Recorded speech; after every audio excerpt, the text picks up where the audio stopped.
care. This planet's empty, I see no signs of life. Please don't tell me that the human race did not survive. There are no people in the future. There are no people. There are no people in the future. No people at all. There are no people in the future. Where did all my people go? There are no people in the future. Let me try my people call. Where are all my people?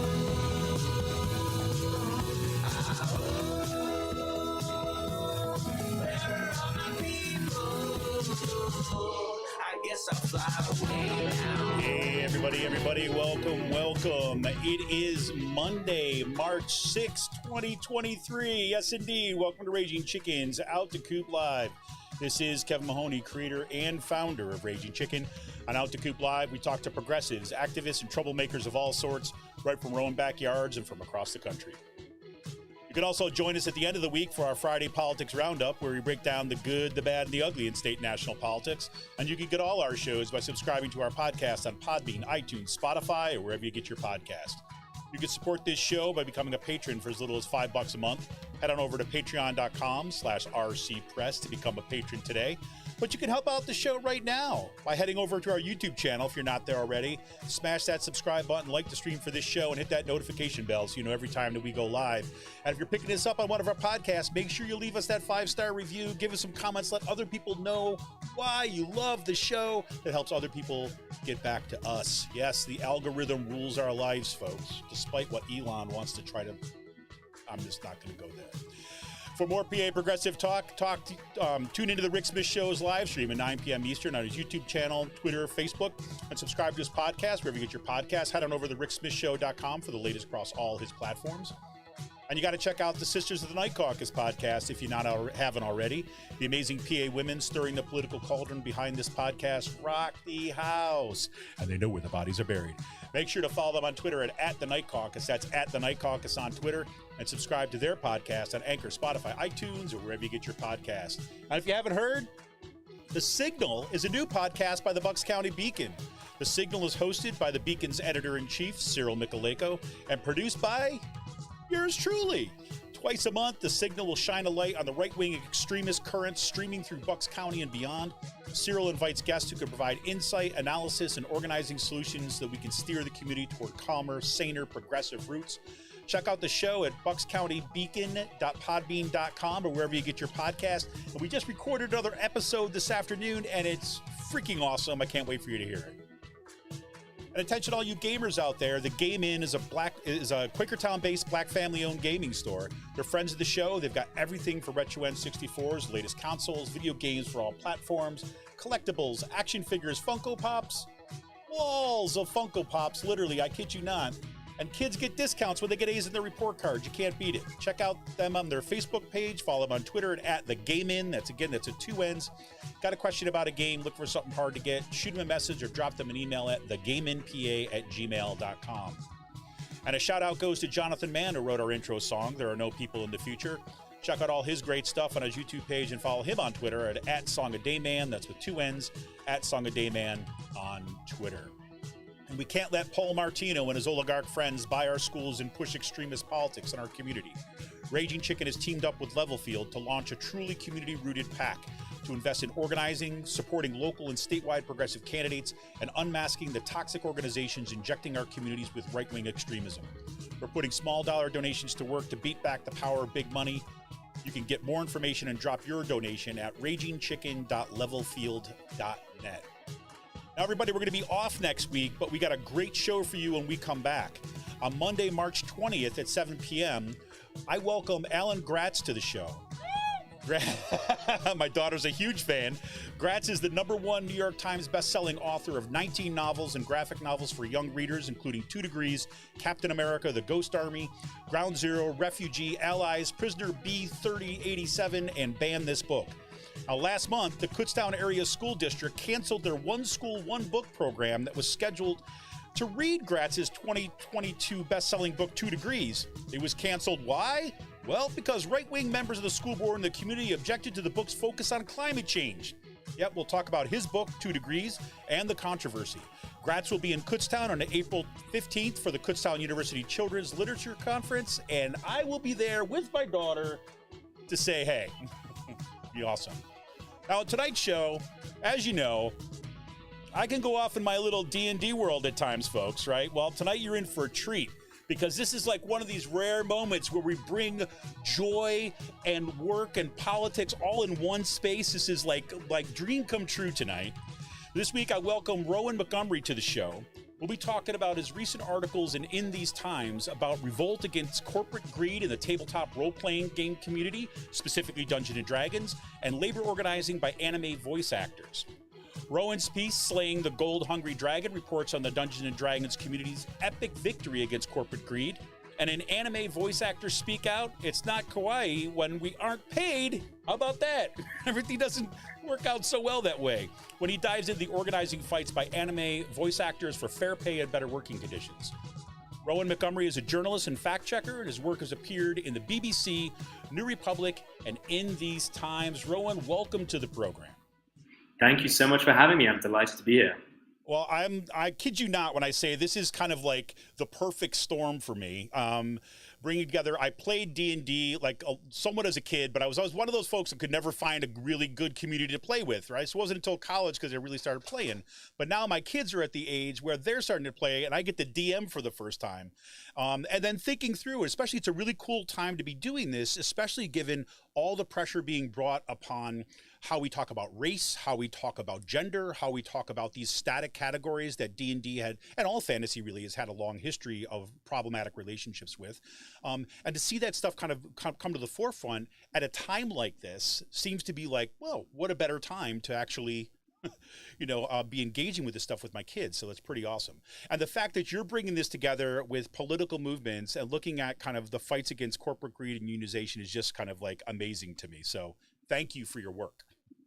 Thank you for supporting it. And it's a really exciting time for the game and the community in general. A dangerous time, but dangerous times are exciting, right? Yeah, exactly. It could go, yes, and that is true, right? Because it could go either way, right? It could go in very, very bad ways, but it can go in ways that have full of possibility, which again always comes down right to the work that's at the center of your writing.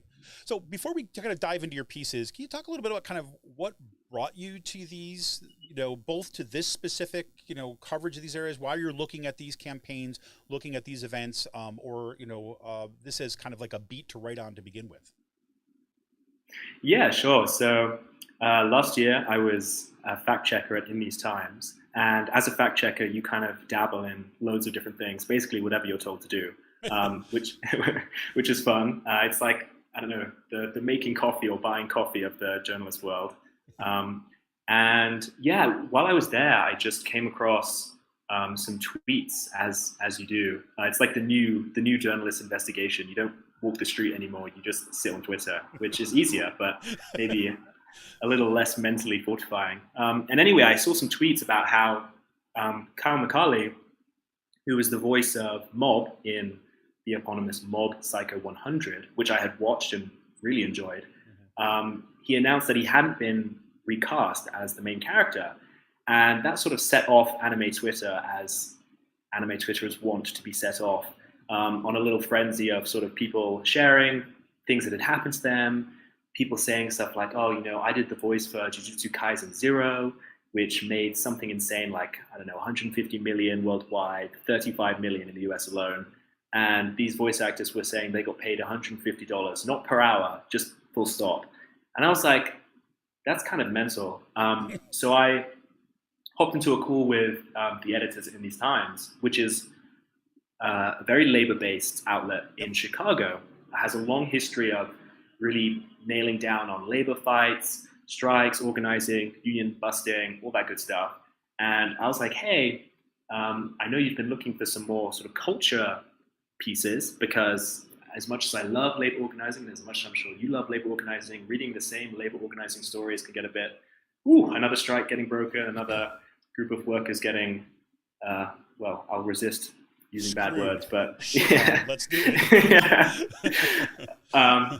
So I was like, hey, this could be a really great opportunity to talk about something which no one outside of industry publications is talking about. And I don't want to gloss over the fact that places like Anime News Network had been reporting on this, but it hadn't gone outside of that.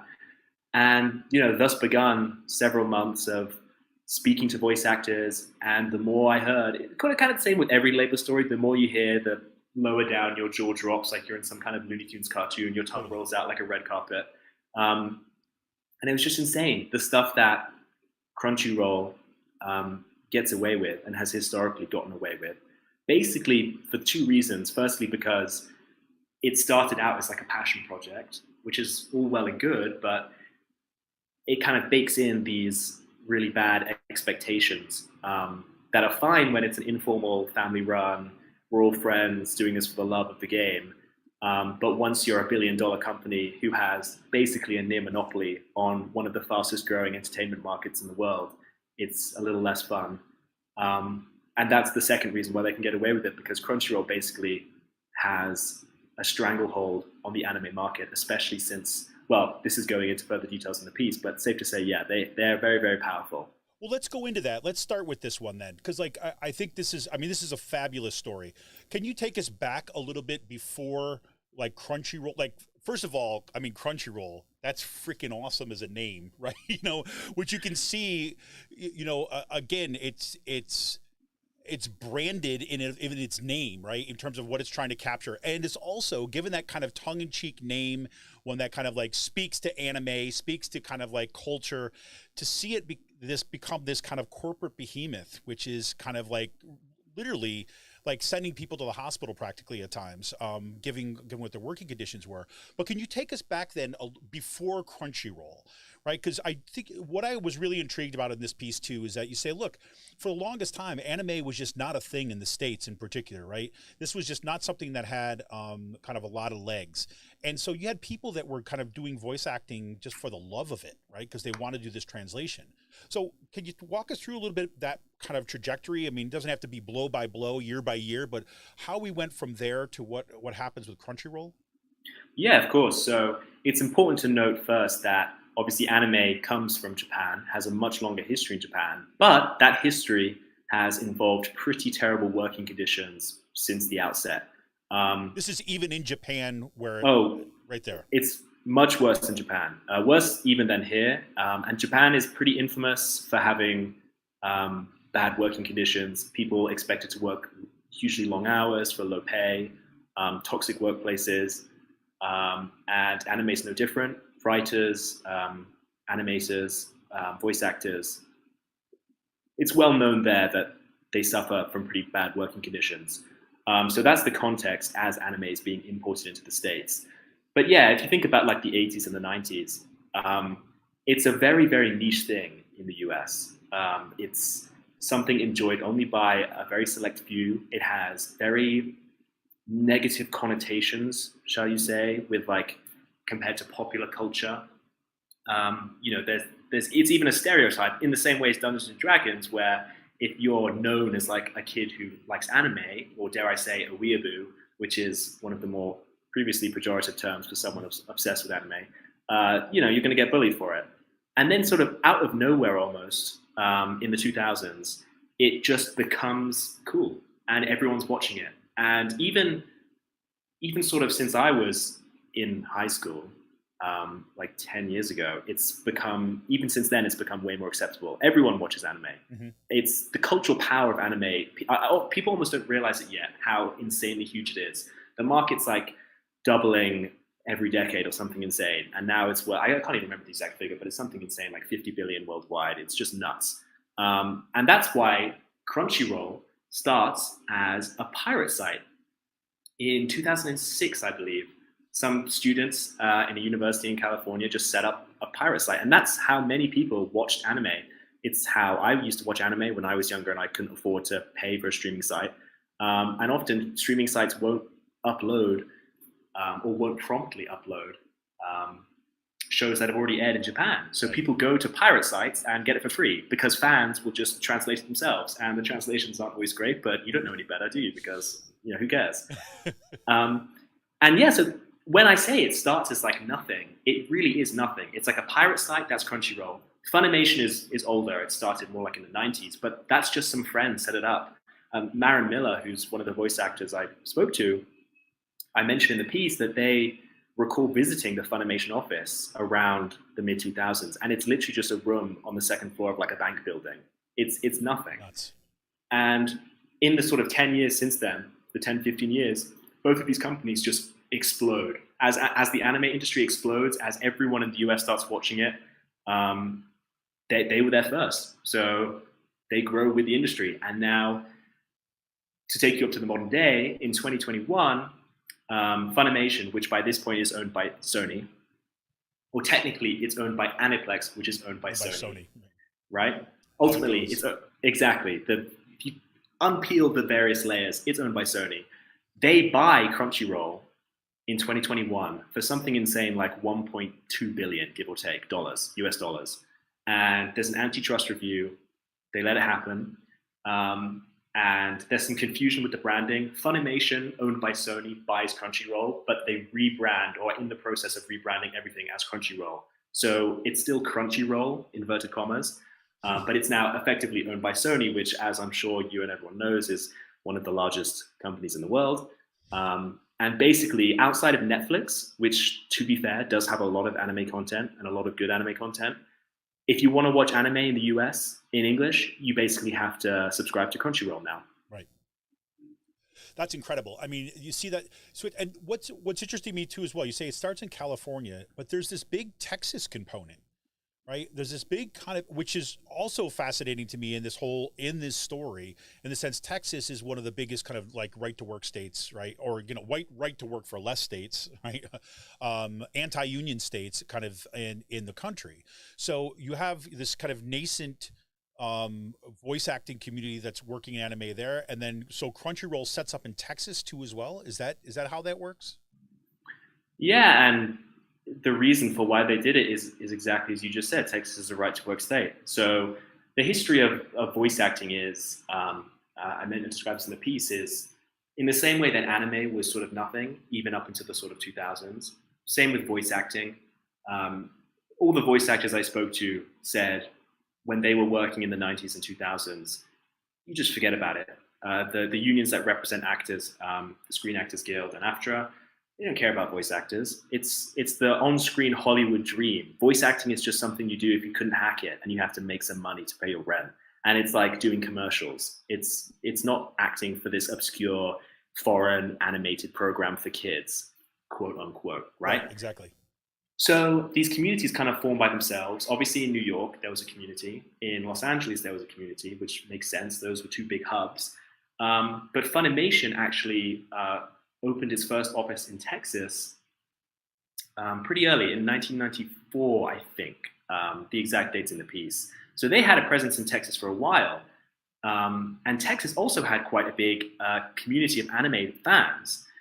So they kind of grew together. The more fans came to Texas, that meant voice actors would be in Texas. Funimation had its office there. Funimation became one of the biggest producers and distributors of anime. So it all kind of grew very naturally. And then these companies look at Texas and go, oh, in California and New York, we have to jump through all these hoops. We have to go through all these protections. But here in Texas, we don't have to do all that. Like... Exactly.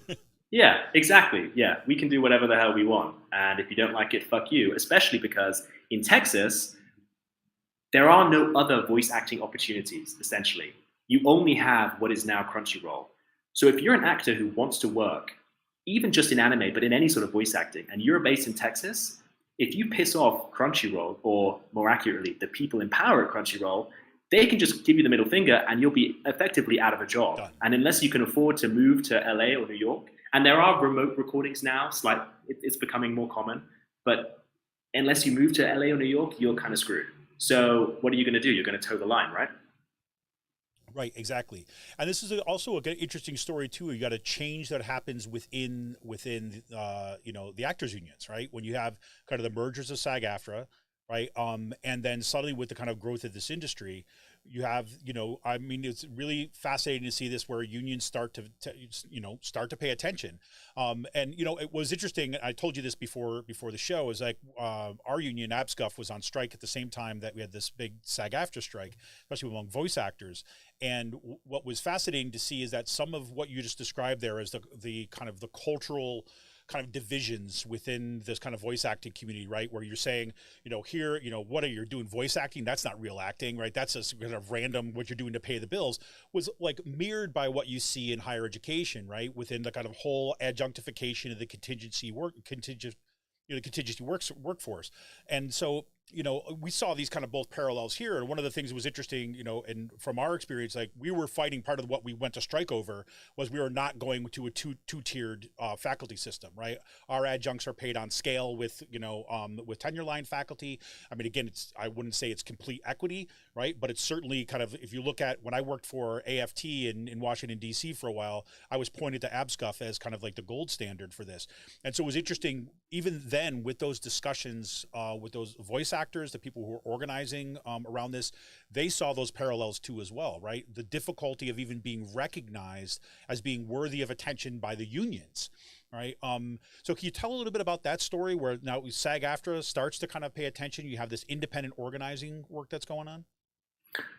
Yeah, of course. So, and to add another thing, is voice actors are essentially in competition with each other, which is just a slight barrier to solidarity. And so, yeah, these voice actors were telling me that they'd go to what was previously SAG and AFTRA separate. And SAG didn't have a voiceover department. They would have to go to separate departments for each thing they did. If you voiced for a commercial, you'd have to go to the commercials department. If you voiced for, I don't know, a TV series, you'd have to go to the TV series department. It's just a mess. And, people are busy, right? You're trying to live your life. You can't be dealing with all this bureaucracy. But the strike you're mentioning happened, the huge video game strike in the mid-2010s. I think it's the longest strike in SAG-AFTRA history, which by that point they unified. And these voice actors, it's like a parallel thing. Voice actors in anime, and there's a huge overlap because people voice act for anime and video games. These voice actors see like, hey, what the union's doing is really cool. Why don't they help us? Like, this union's really big and powerful, and we're kind of getting screwed over a lot.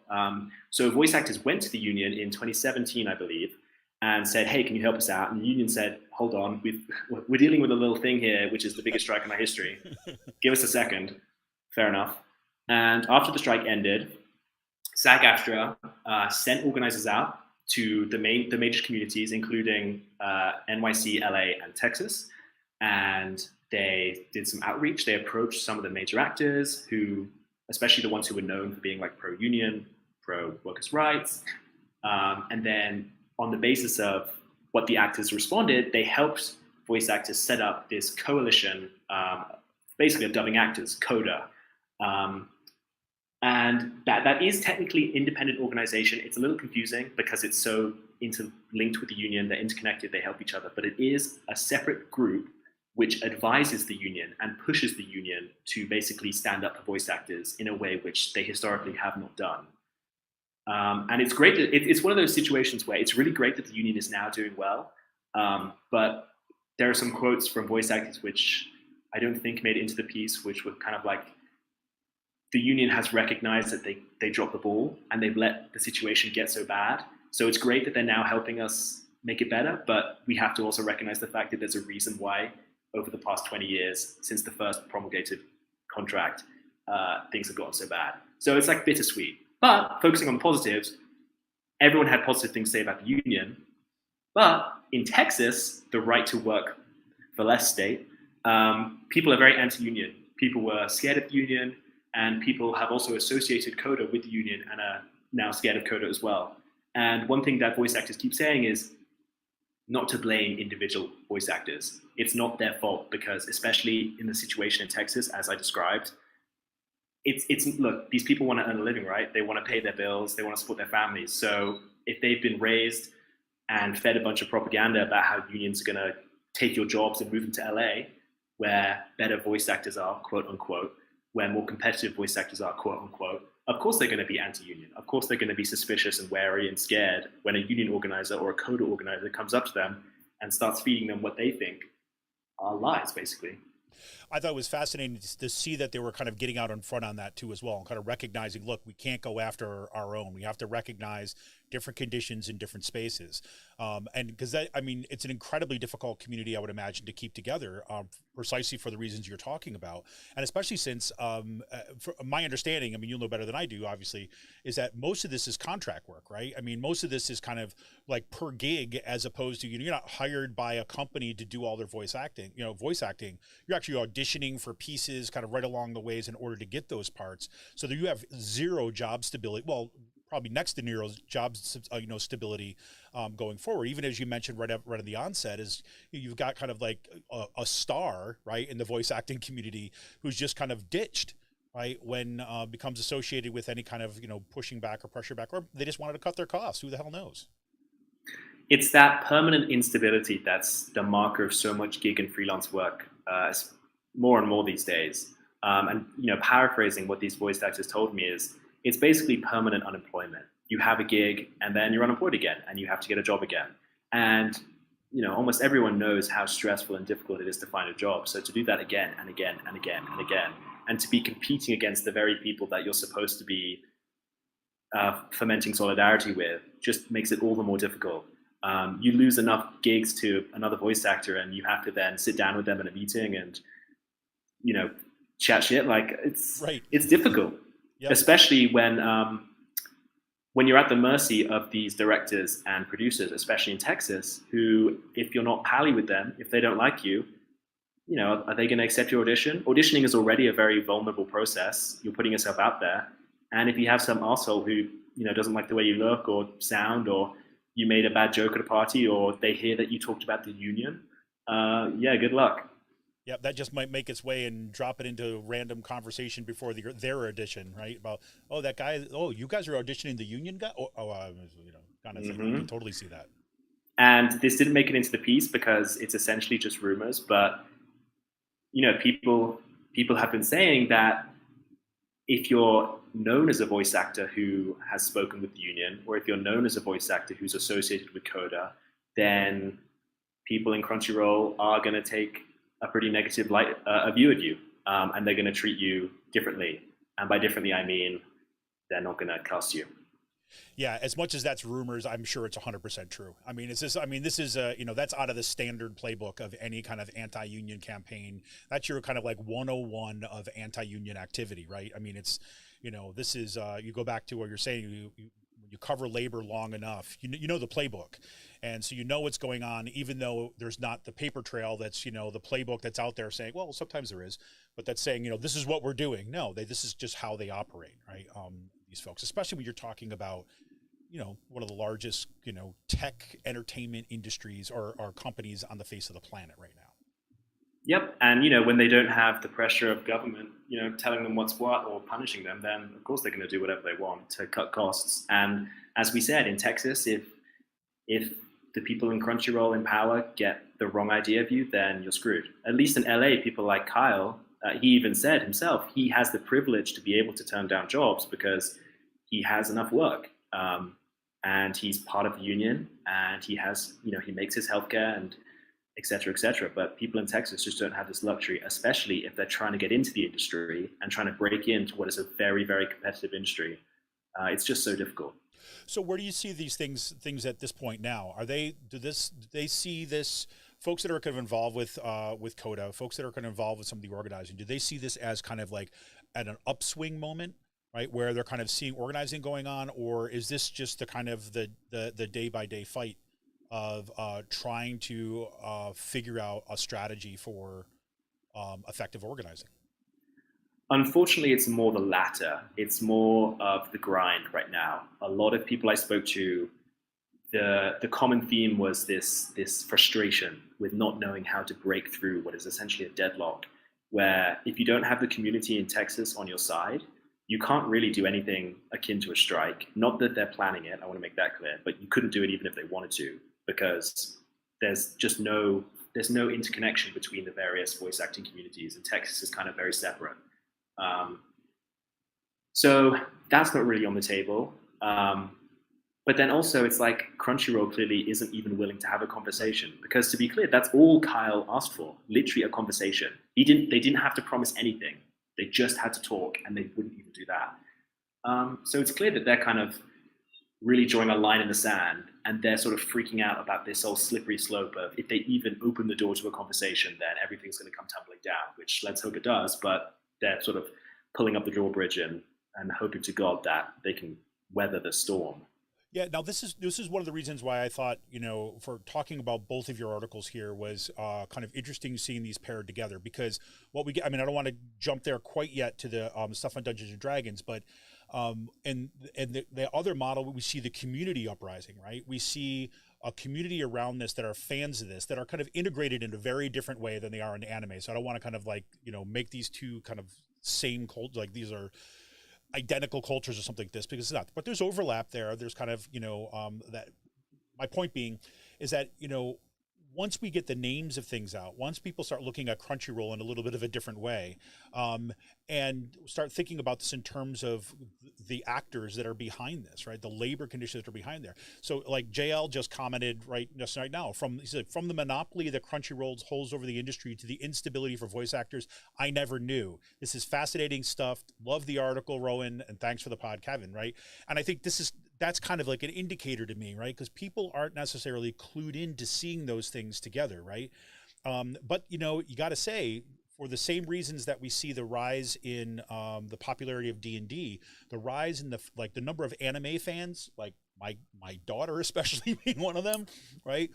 There's some power there too as well when you start thinking about the community, what they can do in terms of support of these of these workers. So I think it's definitely something to be interesting to see what kind of connections are going to happen there going forward, because I have no doubt that they will. Yeah, I think you're right. D&D perversely benefits in a way from being slightly smaller than anime and only really having one target, which is Wizards of the Coast / Hasbro. Whereas anime, it's a bit more dispersed. So people know of Crunchyroll, but maybe you only watch Netflix. People know Mob Psycho, but there's thousands of other shows you can watch. There's hundreds of other voice actors. And yes, they're all being affected, but it's so dispersed. It's so disintegrated. Whereas the D&D story, maybe the difference is that it really was. The amazing thing about it is how coalesced it was, how singular it was. Mm-hmm. Yeah, so let me say this. Let me kind of start the conversation on D&D about this. I want to kind of read a short paragraph from your piece, because I think this sets this up nicely to type out what this was and where it's going. And you talked to this one guy, I think his name is Steve Miller. Mm-hmm. Is that right? And not the Stephen Miller from the Trump administration, by the way. I just want to make everything very clear there.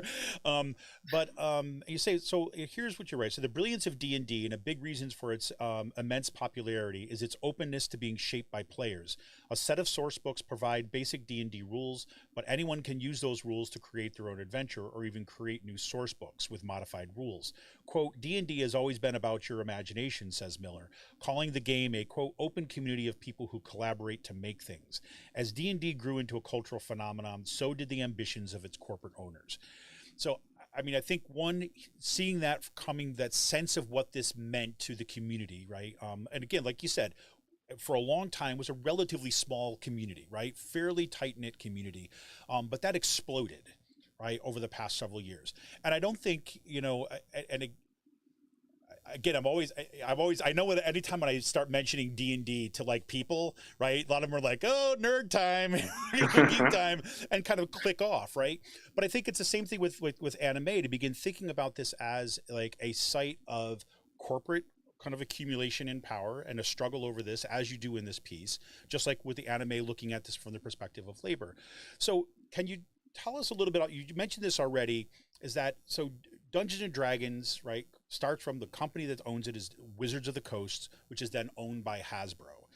Can you kind of talk a little bit about like that kind of almost idealistic version of the game that came out from players that you mentioned there, and what kind of got us to this point of controversy? What happened within D&D to see the growth, and then maybe folks over in Hasbro licking their lips over kind of potential massive accumulations, as you say, the gold hungry dragon? Yeah, of course. So it's in the late 90s that Wizards of the Coast buys D&D. And 2 years after they buy it, Hasbro buys Wizards of the Coast. And in 2000, Wizards of the Coast slash Hasbro slash D&D publishes what's called the Open Game License. And that's basically a text which describes how you as a player, as a creator, can use essentially the rules of D&D to do basically whatever you want, with some limitations. Like you can't just take a story that Hasbro published and resell it. You can't take a specific, like you can't be ridiculous, but it's really a very, very cool open document, and people go wild. And anyone who's played D&D or watched people play D&D knows that it's just so much, it is, you are the one who makes the game. It's a platform for you to do what you want. It just makes it easy for your imagination to go wild. So obviously people go crazy, and people make items, people write their own stories for others to play. Some people even create their own games using like the basic language of D&D. Just got this in the mail today from Cobalt Press, right? Working on their black flag stuff. Right? It's just endless. And what these people are is they're essentially free labor for Wizards of the Coast, because let's say you're just some person and your friend says, hey, do you want to play the game you just mentioned? And you play it with them and you have a great time. If you then Google Dungeons and Dragons, you're going to find Wizards of the Coast, and you're going to buy their basic sets of games. You're going to buy their stories, because they're essentially the center of what's a growing community. So over sort of 20 years from 2000, D&D is growing. It's getting bigger and bigger. More and more content is being created, much of it by third parties. And then the pandemic hits, and D&D explodes. Because one of the greatest things about role-playing with your imagination is you don't have to do anything on the table. It can all be online, basically. Yeah. And so all these people are stuck at home with shit all to do. So they hop onto Zoom, they hop onto Discord, and they start playing D&D. I did that with my friends. I hadn't played, I think I only played like once before. And then when the pandemic hit, I was like, well, why not? I've got nothing else to do. And so D&D explodes. And with it, Wizards of the Coast / Hasbro sees this like huge growth. But obviously, endless growth isn't sustainable. Economists everywhere, minds explode. Right, exactly.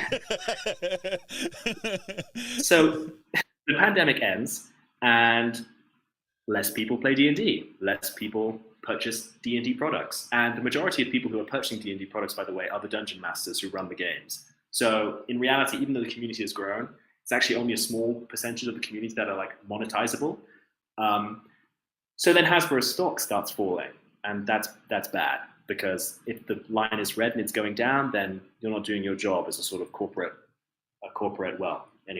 person. Right. And of course, this was not something that you could kind of foresee coming in the future or predictable at all, because you're in a pandemic and then you won't be in a pandemic. So of course that wouldn't make sense that things would, whatever. This is the classic phenomenon, which they use kind of like this, unbridled, quote unquote, as you said, kind of this growth, and they think that model's going to work forever, when it's going to come back down, and then they kind of resort to austerity measures or clamping down on, pretend that it's a force of nature. But really, what they were just doing was we're reaping the profits for a short-term gain. Exactly, and it's the same problem Netflix is facing now, right? That they're unable to grow for reasons that are essentially out of their control, but because as corporate leaders, they have to provide growth to their shareholders. They're now scrambling to find any sort of way to maintain what is essentially growth that's impossible while maintaining the quality of your product. So basically in 2022, I think, Wizards of the Coast has a shareholders meeting where, I can't remember exactly who, I think it was the CEO of Wizards of the Coast, describes Dungeons and Dragons as quote unquote under-monetized. So as you said, you can see them sort of licking their lips, rubbing their hands together, because they've essentially got an extremely in-demand, extremely fast-growing product, which they feel they can sort of squeeze some more money from. And they're freaking out because a recession is coming, supposedly. Their stock is declining.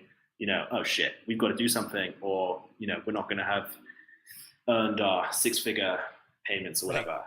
Right. And as an aside, I think I can't remember the exact name, but one of the largest individual shareholders in Hasbro has tried to change the leadership at least once in recent history, and they've gone on record as saying that Hasbro's leadership is, it totally lacks direction. They have more corporate payouts than like Apple or something insane. I mean, look, Hasbro is big, but they're not Apple.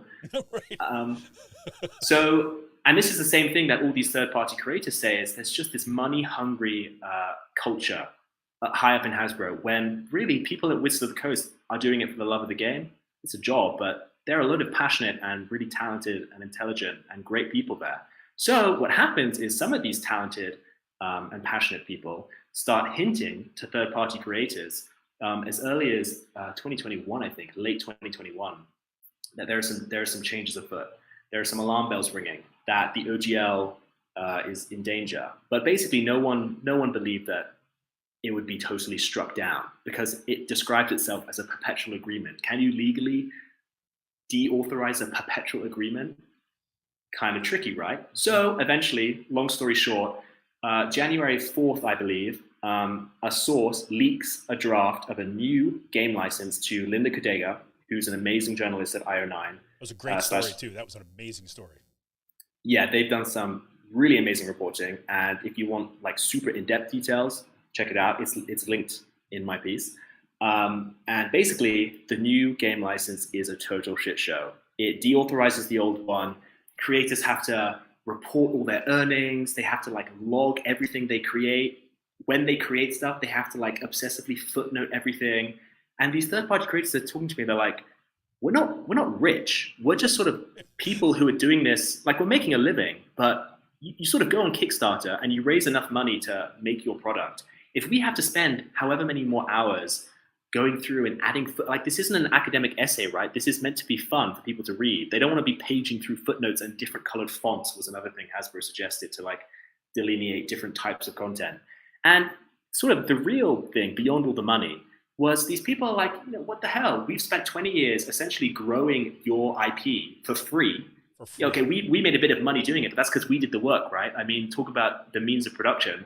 And you've basically sat there and gone, oh, that's great work you've made over 20 years. We're now going to take all of it and own it. And almost the worst thing was you wouldn't be allowed to produce content under the old OGL. It was deauthorized despite being perpetual, right? So all of the work you've made over 20 years, and there are companies who've been doing this for 20 years, right? There are people who've been making stuff for 20 years for the love of the game. All of that is now owned by Hasbro / Wizards of the Coast, and they can do whatever they want with it.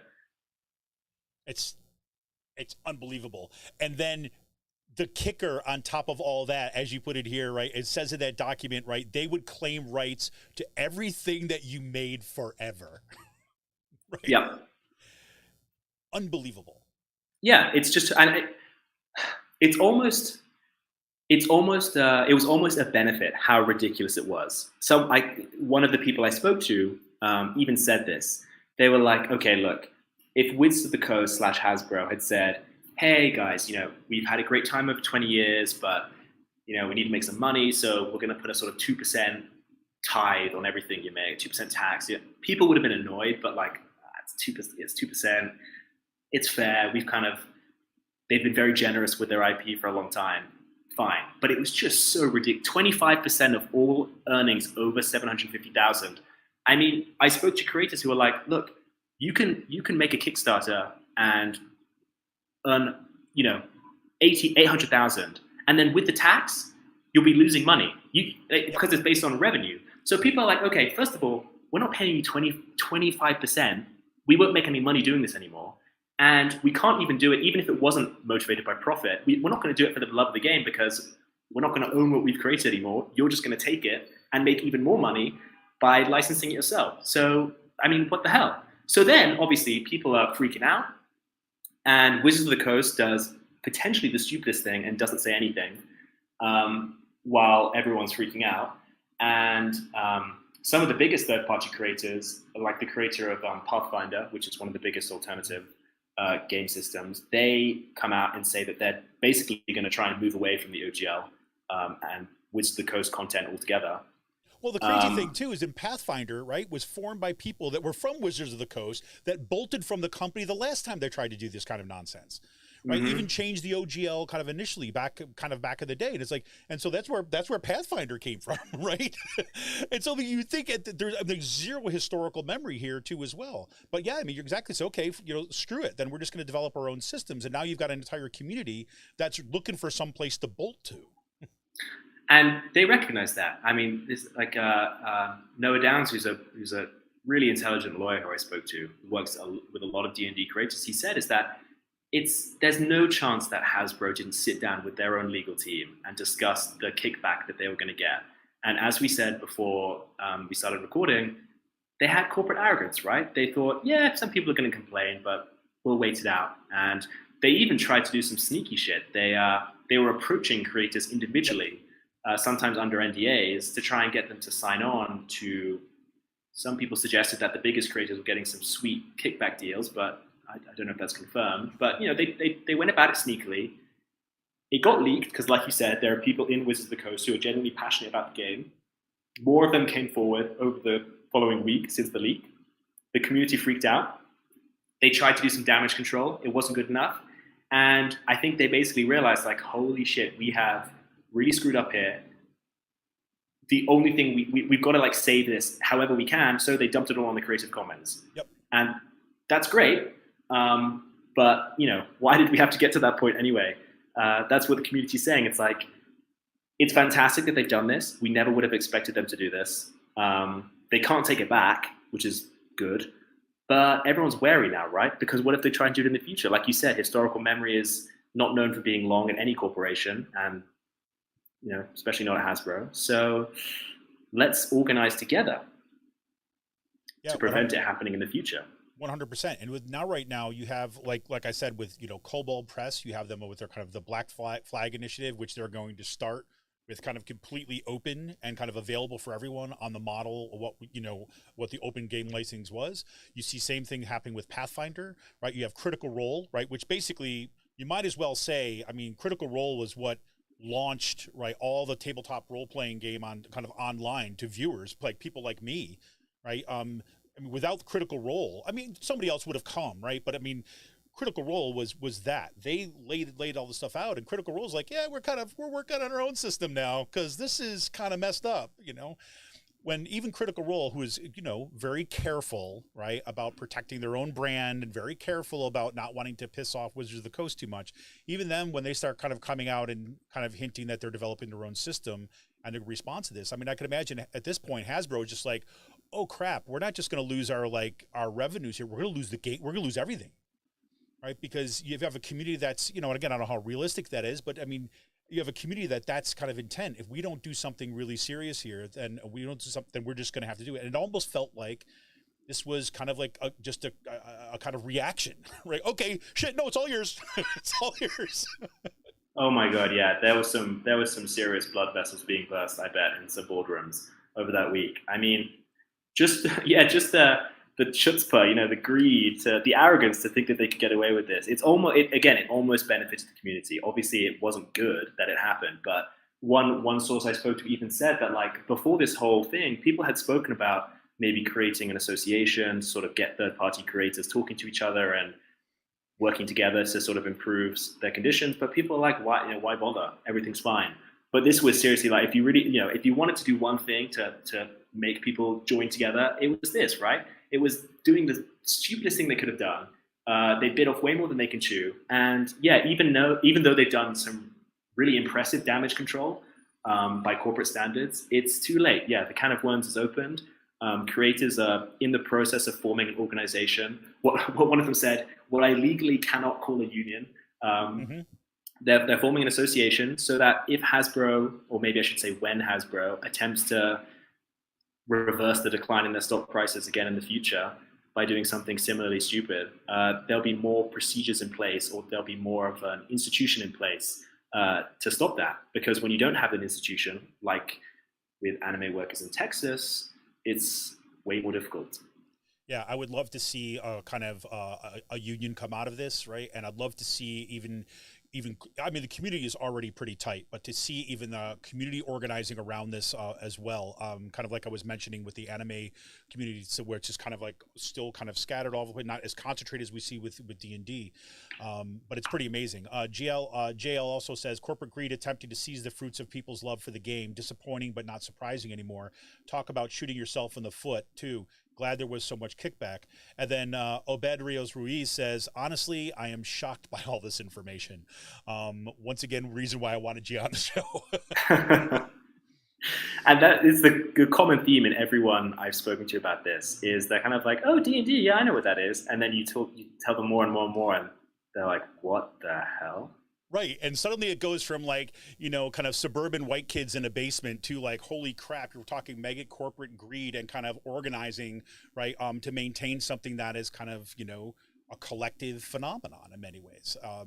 It's so cool. And, you know, this goes back to something that you mentioned around anime. And this is one of the things I always wonder is that, you know, or even not just anime, but we said how you got into this and in these times, right from the get-go, is, you know, I think that the kind of creative labor organizing that we're seeing now, the kind of, whether you're talking about Starbucks unions, we're talking about what we saw in kind of at Amazon, what we see happening, especially as kind of young workers begin to organize and they're not kind of weighed down by, you know, look, I mean, I bleed union. This is what I say all the time, right? I mean, I grew up in a union family, right? There's no way you're gonna drag me away from the union, but I also know what that means, you know, and this is why, you know, I've always been kind of like a subscriber in these times, always been a subscriber to labor notes, right? Because you know that any kind of bureaucracy, any kind of institution is going to have things that it sees and things that it doesn't see, things that it privileges, things that it doesn't privilege.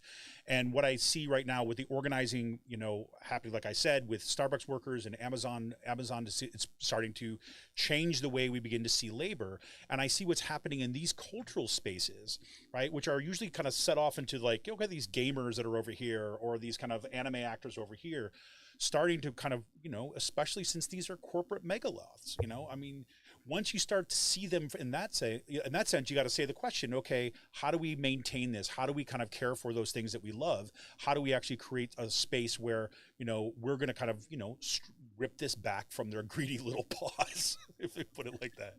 Exactly. And it's one of the most important questions of right now, because the post-Reagan decline in unionism and labor organization and labor power has just done untold damage to so many people's lives. And if, you know, part of the solution to that, part of the kickback to that can come from online organizing and exposing the sort of grubby underhand dealings of these mega corporations, these behemoths, then that's great.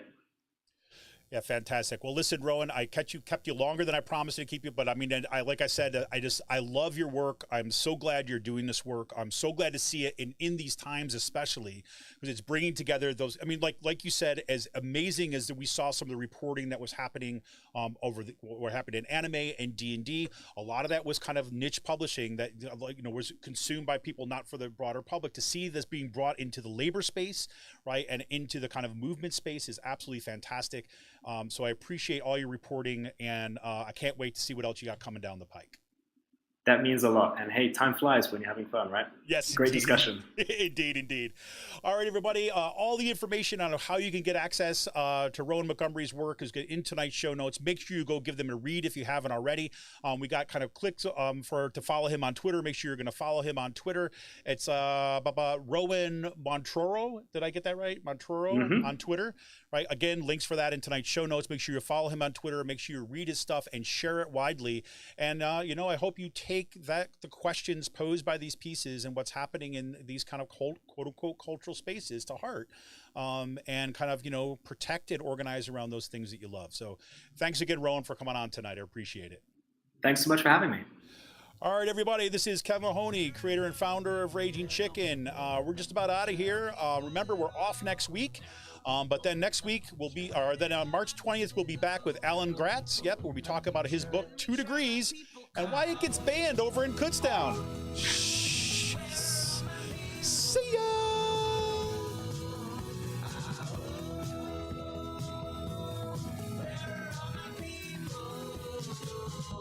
I guess I'll fly away.